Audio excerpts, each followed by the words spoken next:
So now we're getting ready for our first session. And so would you please join me in welcoming Professor Emeritus Miles Watts from Montana State University to the stage. And for more information on Miles' background, it's in your program. So thank you. Thank you. First, I want to extend my appreciation to the Chamber and the other sponsors. I always appreciate being a part of these things and enjoy visiting with you and these types of activities. We'll make sure this thing is working. Oh, look at that. I see that I've already been able to clean out about half the crowd, so we'll move ahead with our discussion. I do want to say that I put this presentation together before, of course, I heard the congressional delegation, and there's probably a third of the slides in here that I could get rid of at this point in time because they've already covered those subjects. But anyway, I'm going to go ahead and move through this discussion. The first thing I want to do is talk a little bit about the economy, Montana's economy, the national economy, and so forth. And I'm going to do that briefly and quickly, and then we're going to move on to some other issues more specific to Montana. And then I'm going to come back and talk a little bit about the role of government institutions and the private sector. And that, in particular, I'm concerned about productivity. The Chamber of Commerce is a little bit business-oriented, so when we think about productivity, I'm referring to private sector productivity or business productivity.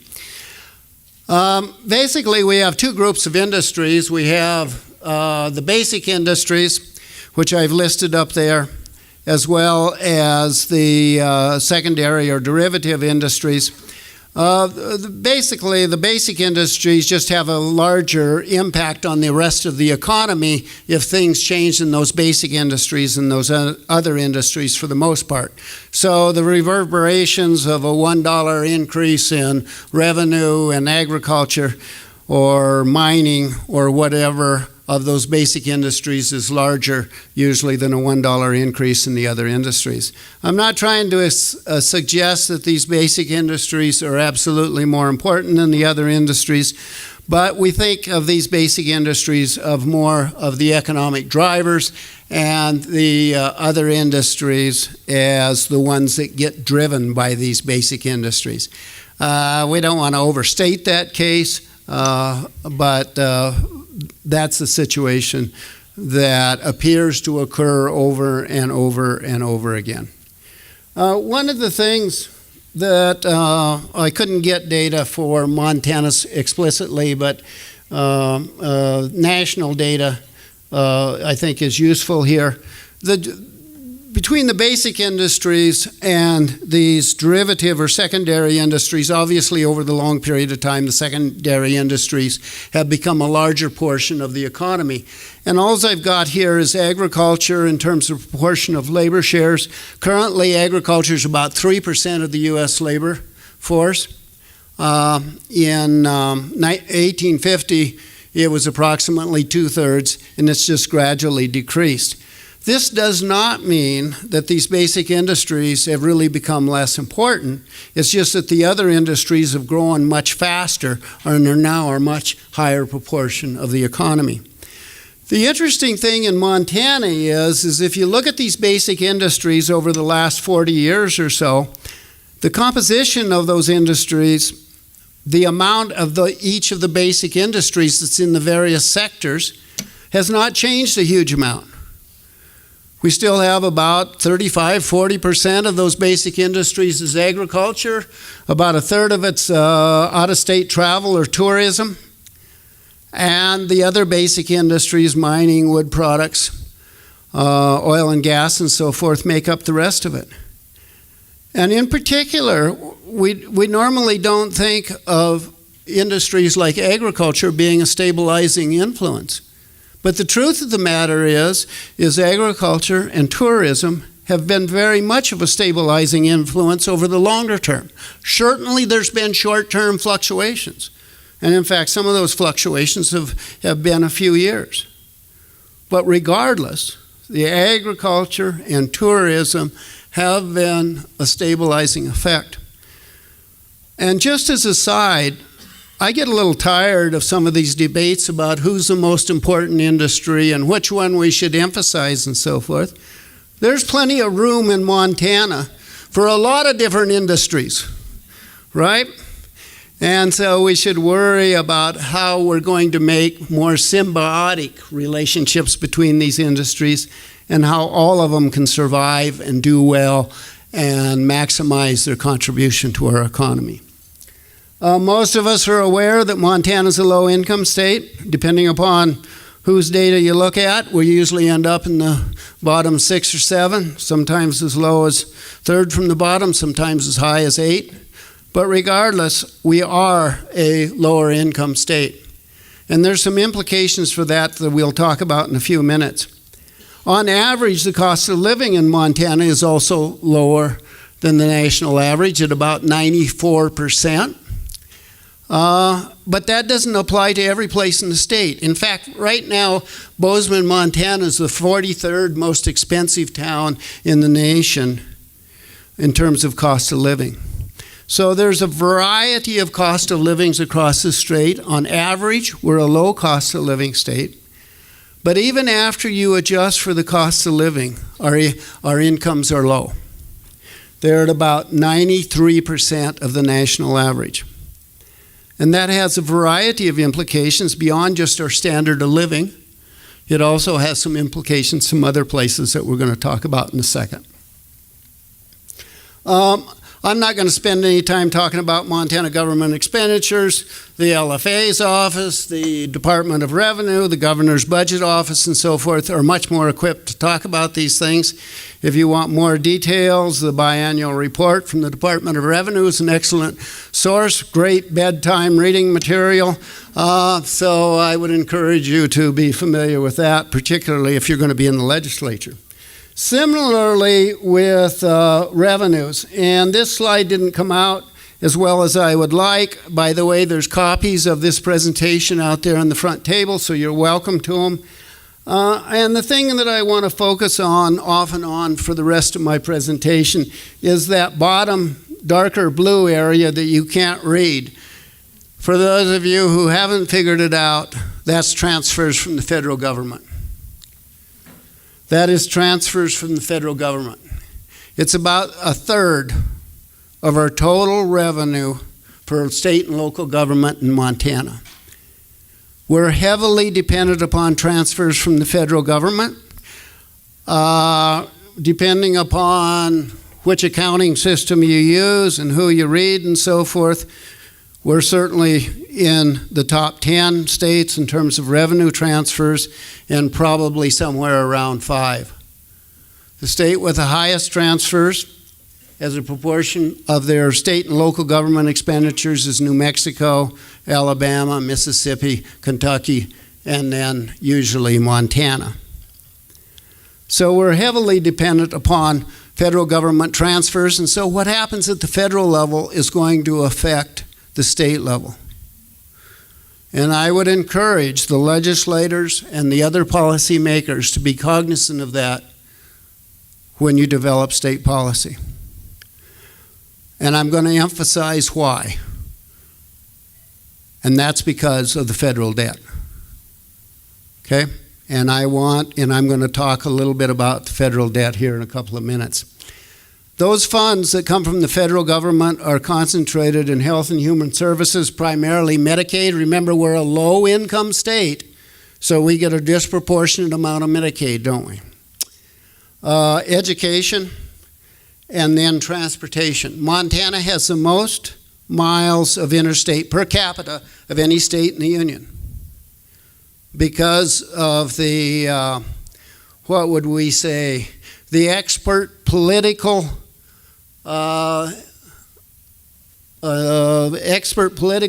analysis of Senator Mike Mansfield, which we still have that formula in place today as far as the allocation of federal funds are concerned. Montana does pretty well there. On the other hand, if we see pressure at the federal level, then it puts us at increased jeopardy, doesn't it? Okay. Federal revenues are largely dependent upon productivity of the private sector, the ability to generate tax revenues, right? And then they're also sensitive to competition from other federal expenditures, including debt servicing. So, let's first talk about productivity a little bit. We could have a graph for Montana here. It really wouldn't look a lot different. Of course, the order of magnitude would be different. But the truth of the matter is the U.S. is a producing machine. That our productivity continues to go up and up and up. And that blip that we saw in 2009 was a pretty minor blip in the scheme of things. And right now, productivity is particularly high, in excess of 3% increase in gross domestic product, which is extremely high. And most economists who study this thing believe that it's going to stay high for several years to come. Maybe not as high as it is right now, but the growth rate is going to remain strong. I think it's also instructive to just take a little bit of an international flavor here. The international GDP is about $80 trillion. The U.S. produces a fourth of that with less than 5% of the world's population. There's no major economy in the world or economy of any size in the world that competes with the U.S. in terms of productivity. And there's no reason to believe that that's going to change. Notice that all of the European community does not have as high a GDP as the United States. And yet it has over 50% more people. We hear a lot about China. China has a GDP of less than 2/3 of the U.S., and they have people, as all of us are well aware. And furthermore, those people have been led to expect a continued higher standard of living for a long time. And that is going to put huge pressure on the Chinese government in terms of how much domestic spending they can do and how much international spending they can do. So the Chinese, and by the way, a lot of the productivity increases in the Chinese economy have occurred because of demographic changes. That is, there's been a whole bunch of people that have moved from the rural areas into the cities to fund manufacturing and man manufacturing jobs. That is going to not continue. And so that adjustment that's been the primary motivator, pusher of productivity in China is just about over. Okay, then we have Japan, Germany, Russia. Russia isn't, these other economies that are up there are large economies. I always include Russia because there's a perception that Russia is a huge economy. Russia's economy is well less than 10% of the United States. It's the 12th largest economy in the world. Okay? It is not a large economy. Ronald Reagan knew how to beat Russia. Right? Just be so much stronger than them and force them into a position that they had to spend so much money on military that it broke them. And that's what he did. World GDP, it's going up and up and up and up, as well as the United States. The problem is on a per capita basis, the U.S. is so far ahead of it that the average standard of living around the world is not going to get close to the United States in any time in the foreseeable future. Now, let's talk about the federal budget a little bit. So, as I move through this presentation, some people may get the impression that I'm not very optimistic about the future of Montana and the future of the United States. That's far from the truth. I am extremely optimistic about the future of Montana, and I'm extremely optimistic about the future of the United States. We do have some challenges, but not anything compared to other countries around the world. This is still going to be and continue to be the best place in the world to live and have the highest standard of living of any major economy in the world. The only economies in the world that have a higher standard of living are special cases, like Switzerland, right, which has all that financial community, and Norway, which has this huge amount of offshore oil. But relative to all of the major economies in the world, the U.S. is doing better. But we do have some challenges. Currently, our federal deficit is $800 billion. $800 billion. That's almost a fourth of our federal revenues. That's a lot of money. Right? And our federal deficit, or our federal debt as a proportion of GDP, has just got larger and larger and larger. The only time in history that it was larger was during World War II when it was 120%. And we're in really not a wartime economy. We may think it's a wartime economy, but it isn't a wartime economy. We're not spending a lot of our GDP on the war effort. Okay. It's kind of interesting that we're currently at 108% of GDP as our public debt. But to put this in perspective, we might want to look at some other countries around the world. Germany's been doing extremely well in the last few years. They're at about 60%. France and Spain are at about 100%, United Kingdom 90% and so forth. Greece, and we all remember what happened to Greece, they declared bankruptcy as a country. They're still at 181%. Japan's at 236%. China's at 65%. Ireland's at 69%, and Russia's at 17%. And I give you some Moody's rating up there. For those of you who don't remember, if you're down in that B category, you're pretty close to junk bond status. For the Moody's rating, we still maintain the highest rating for any government in the world. Now the question is, why does Russia have so little debt? The truth of the matter is nobody wants to lend to them. Right? The only way they can borrow money with a BA1 rating is with an interest rate of about 18%. So if nobody will lend you money, it's kind of hard to have very much debt. Okay, U.S. debt. Remember, the reason we're talking about this is because a third of our state and local revenues is dependent on federal government transfers, right? Without those federal government transfers, we're kind of going to be in a world of hurt in Montana. Now, in terms of U.S. debt, intergovernmental debt is about $5.8 trillion. And by the way, no other country includes intergovernmental debt in their gross debt numbers.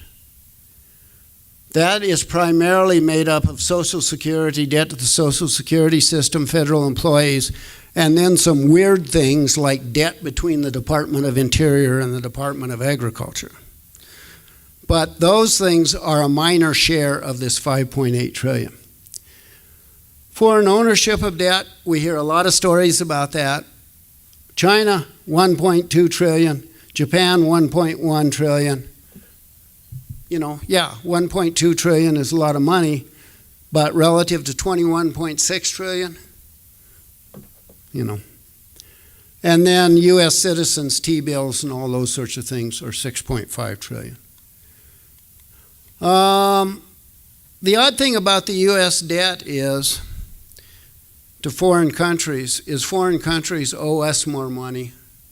Well, that's not true. They owe us slightly less money than we owe them. And furthermore, the interest payments from foreign countries to the U.S. are larger than the other way around. And of course, the reason that's the case is because of the differences in risk. Our interest payments, our interest rates are low, and theirs are much higher as a general rule. By the way, this does not include, it only includes post-World War II debt. If we put in the World War II debt in here, it would be astronomical what they owed the U.S. because we were the country that, for all practical purposes, financed World War II. Now, debt is paid off. Well, worried about what pays off debt? Well, we either got to raise the tax rates, which is questionable about how much increase in revenues that generates because of the other adjustments in the economy, or we got to have increases in productivity, or we got to decrease expenditures. Quite frankly, I'm not very optimistic about decreasing expenditures. We can talk about it a lot, maybe nibble around the edges, but that's probably not where it's going to come from. It's probably going to come out of productivity.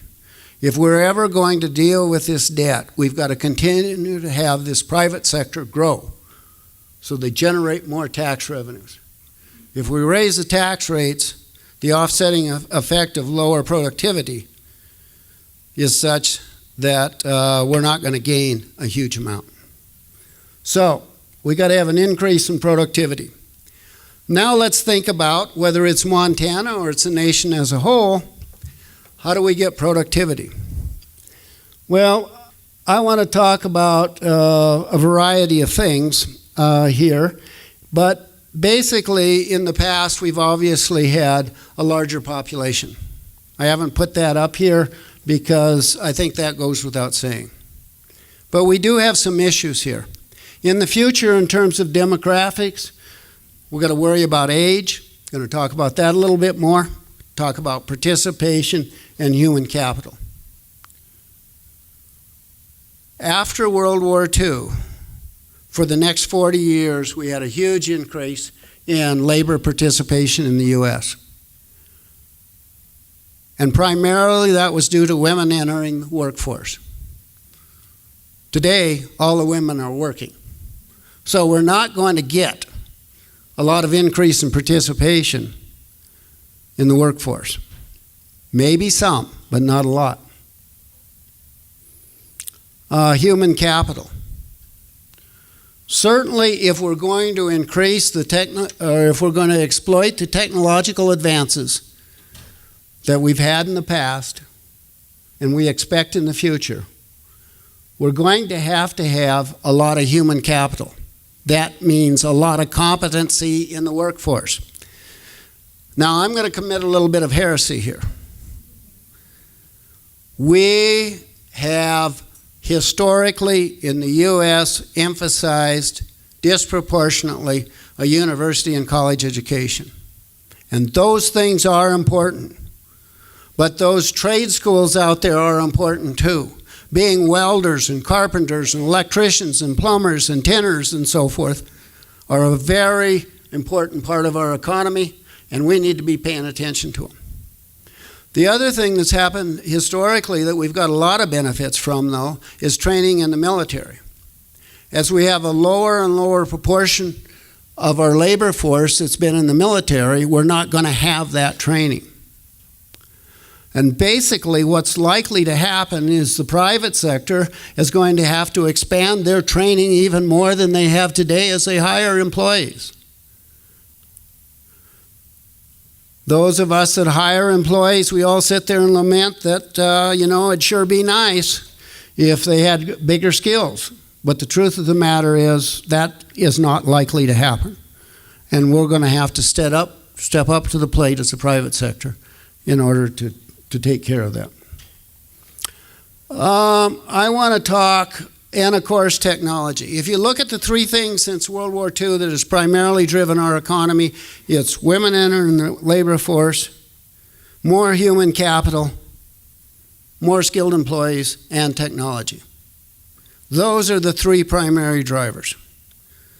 Now, what we got to do is worry about whether those drivers are going to continue in the future. Okay, I want to talk about this age dependency ratio. In other words, all I'm saying here is I calculate a ratio of the old people, those over 65. By the way, I've been counseled not to use the word old. It's supposed to be using the term elderly or aged or something, but I can't help it. I'll call them old because I'm in that age group as well. Divided by the number of working age group people. And if we look across the world today, what we see is in almost all developed countries, there's going to be more and more older people relative to working age people. And that's going to be the case whether it's in the USA or Japan or where it's going to be.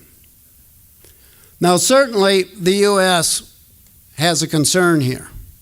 The reason I put this up here is it isn't near as serious as it's going to be in Japan.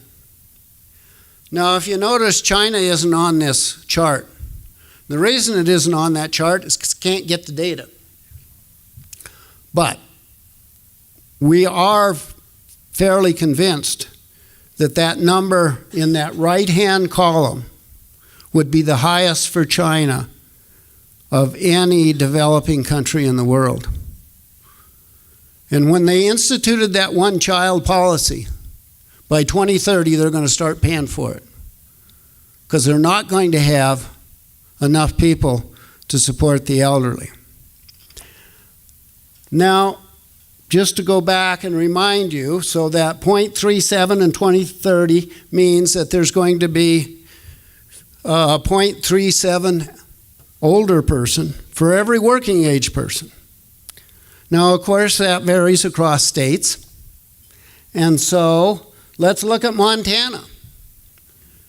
And in fact, and here I've graphed between 1930 and 2030 for 100 years.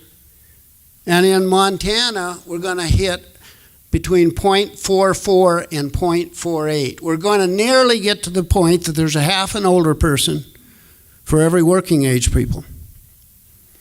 Now, when I was teaching classes at the university, this gave me a real incentive to do a good job in the classroom because these people are going to have to support me in my old age. Okay?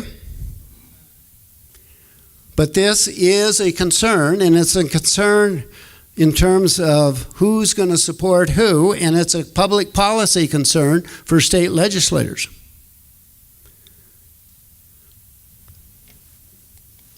Now, I'm not going to spend any time on these, but I just want to show you, this is just a chart of county by county in Montana. And this is 2010, and all you got to know is the darker counties are the ones that have the highest dependency ratios, and the lighter counties are the ones that have the lowest. That's 2010, that's 2030. Right?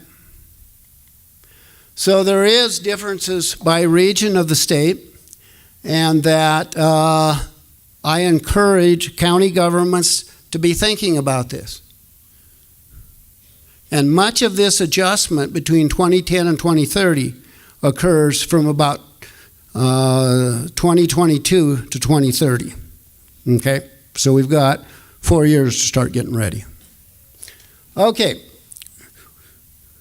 One other thing I want to talk about is the importance of government institutions. When I refer to government institutions, I'm referring to government policies, government programs, what the government does. And in particular, since this is business days, we're going to be concerned about the relationship between the government institutions and gross domestic product. Right? What businesses produce. And so the World Economic Freedom Index was developed by the Cato Institute, but there's other places that develop a similar index. And basically what they do is evaluate the environment under which businesses operate in within countries. They do it for countries all over the world. Okay? And so we have things like property rights. How good are the property rights? How stable are the property rights? How confiscatory is the government of property rights? Contract law. Is there courts there to honor and enforce contracts? Is there corruption? Is there police and fire there in order to protect private property? All of those things, they develop an index. And so this particular graph I know is too small to read the names of the 4 or 5 countries I have on there. But in general, you can see that as the index increases, in other words, as we have the government institutions in place to support businesses, not to run businesses, but to support businesses, the government setting the table with property rights, contract law, and so forth, so businesses can thrive, that GDP per capita goes up.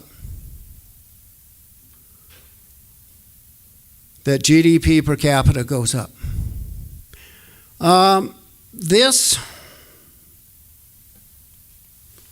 That right there is the United States.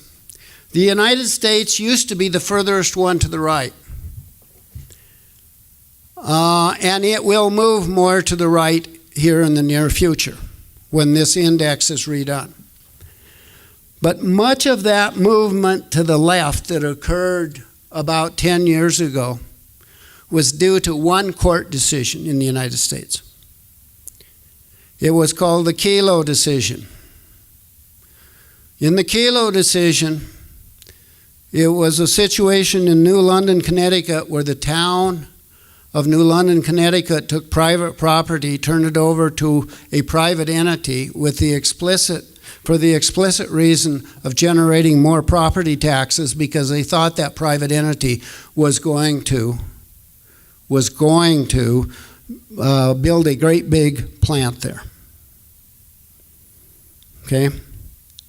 Now, for those of us, initially we may say, well, economic development, more business activity, and so forth. But the concern is that once you start down the road of taking private property rights explicitly for that sort of activity, where does it end? And so all 3 of the indexes, this index was done by the Cato Institute, which is conservative, but the other index that was done by the World Bank, which nobody would think was conservative, it also made a similar adjustment in its index.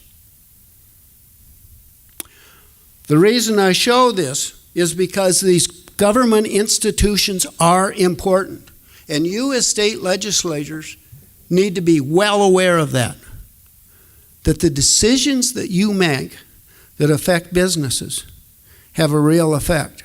The reason I use this on an international basis is because the effects here are very dramatic. I want to give you another example. A few years ago, a large international bank came to me and said, we're thinking about extending agricultural credit in some underdeveloped countries. Could you help us develop the interest rate for that underdeveloped country? So we started out with the interest rate in the U.S. This is a standard way of developing interest rates. You worry about how much you're borrowing the money for, which is the risk-free interest rate, the LIBOR rate or whatever. And then you make adjustments for there. What do you think the chances are of default? How much is your bank margin is, because you got to run the bank and so forth.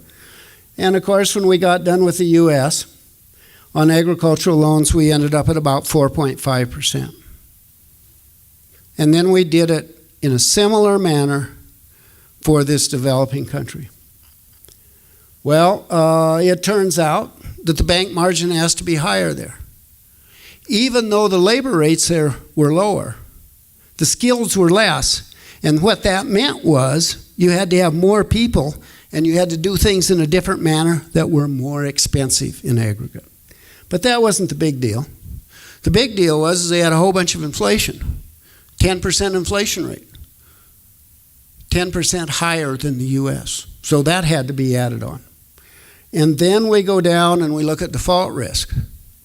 Well, In that particular country, as close as we could tell, the default risk was about 12 times higher than the United States. So it ended up being about 6%.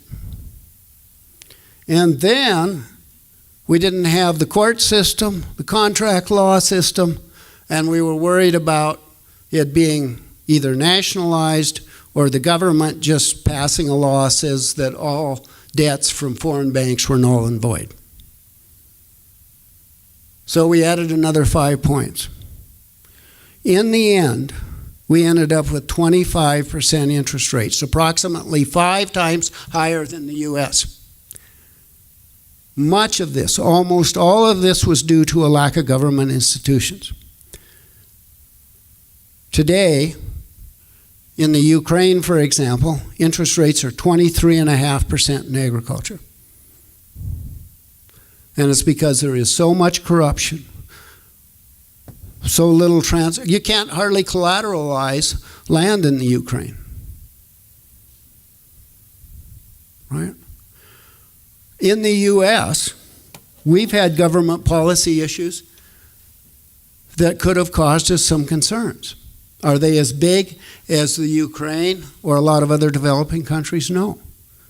But let me give you some examples. In the 80s, North Dakota passed a moratorium on farm foreclosures. It didn't last very long. And the reason it didn't last very long is because interest rates for agriculture went right through the ceiling for new loans. I mentioned the Kelo decision. And we could go on and on. But these public policy decisions have major impacts. In the United States, we're very lucky that we live in a country that, as bad as the institutions are, they're by far the best in the world. And that helps promote this environment of entrepreneurship and business growth and standard of living and all the other things that we enjoy. So with that, I will close. I don't know whether I've got, how much time I've got or any, but I would, if I got time, I'll certainly take questions. Okay? Any questions? I ran through this pretty fast.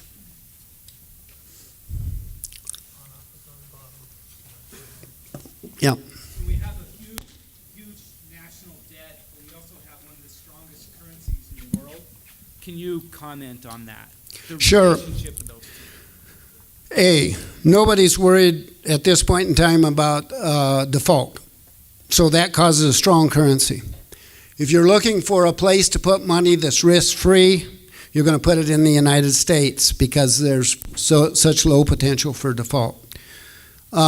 Secondly, the situation is around the world that in many places, if you invest internally within those countries, they have not explicitly but implicitly wealth taxes. And wealth taxes in the United States, for instance, we don't, we may tax dividends on stocks, but we don't tax stock ownership per se. They do not tax stock ownership per se, but they found ways to indirectly tax stock ownership.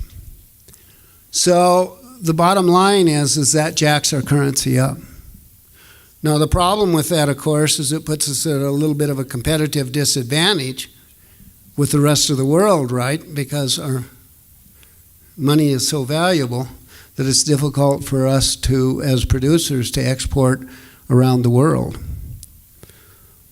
But I guess that's the price we pay for having what we have in this country.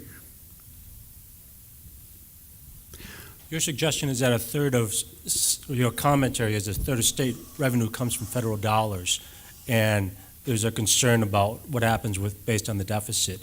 Is your, number one, my first question is, any sense on when the tipping point is where those federal dollars will be reduced, and then is your suggestion building up reserves within the state to bridge the gap? Okay, a couple of three questions there. We've always said that if you get to about somewhere around 78 to 85% national debt of GDP, and by the way, that isn't the 108% number, that's the 82% number, which is external, that it's time to start becoming concerned. And at that point in time, that we would expect investors to kind of back up on us a little bit and either demand higher interest rates or discontinue lending to us. So, most economists believe that that's generally correct, but the U.S. economy is so strong and the productivity is so high in the United States that probably it would happen closer to 100% of debt. Secondly, what I would do if I was the person that was managing the state revenues and so forth is I wouldn't directly attack it in terms of reserves and so forth, but I'd make sure that I expended in such a manner into disproportionately into programs that I could easily discontinue, so that I wasn't wed to these programs quite so strongly. Yeah. Any other questions? More questions?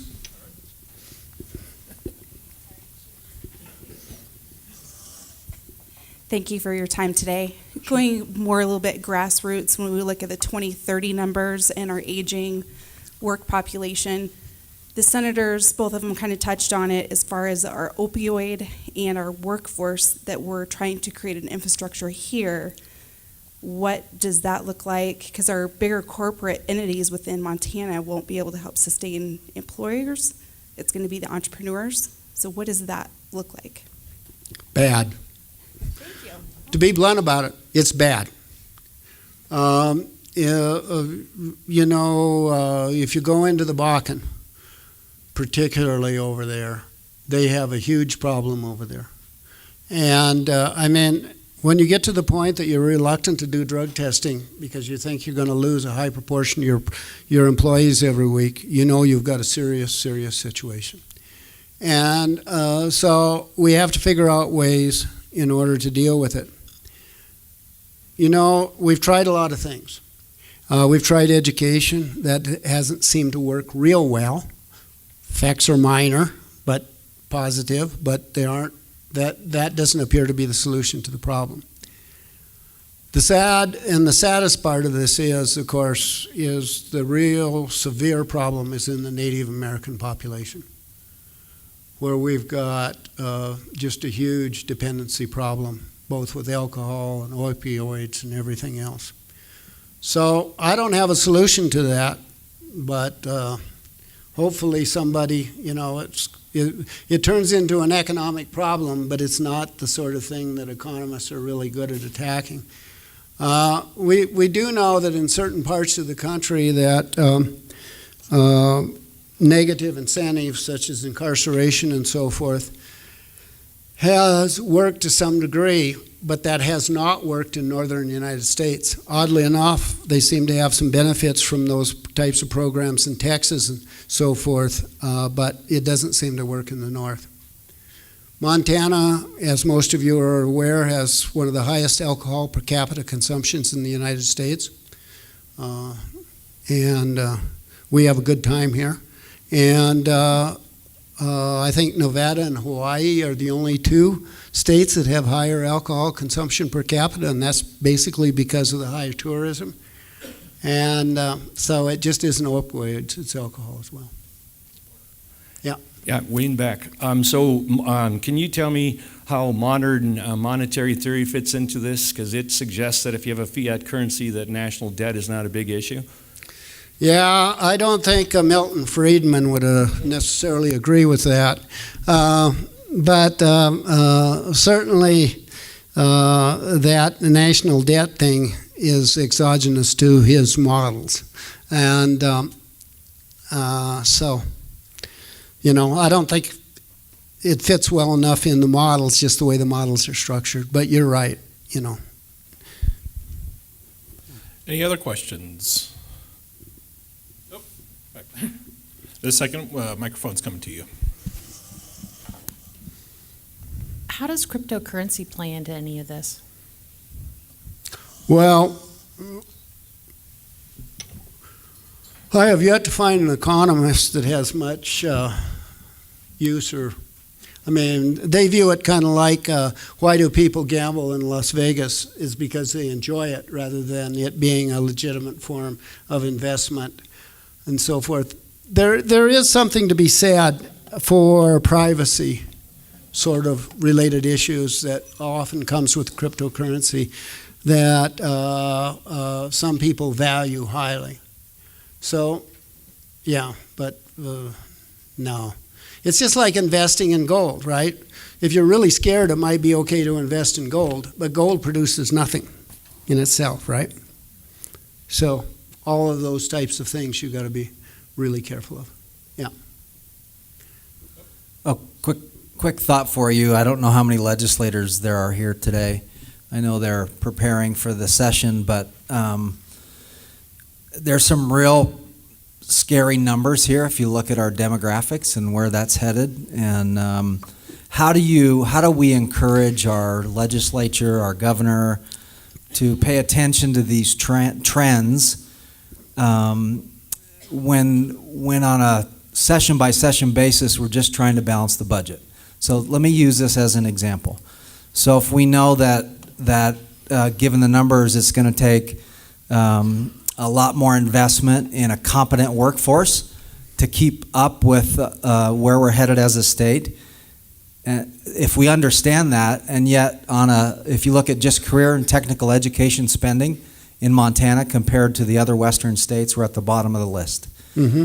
Because we spend all of our time balancing that budget and then going home and we're operating businesses, we're living our lives, and at times it feels like we're really ignoring the treadmill that we're on from a state policy standpoint. How do we help our legislators understand this treadmill we're on and make long-term policy decisions that change that trend? Yeah, it's really hard to focus on draining the swamp when you've got all these alligators snapping at your heels, right? And I have a lot of sympathy for that. And I don't know how you get people's attention to these matters, because these are the types of things that are in the long run that can really eat you up.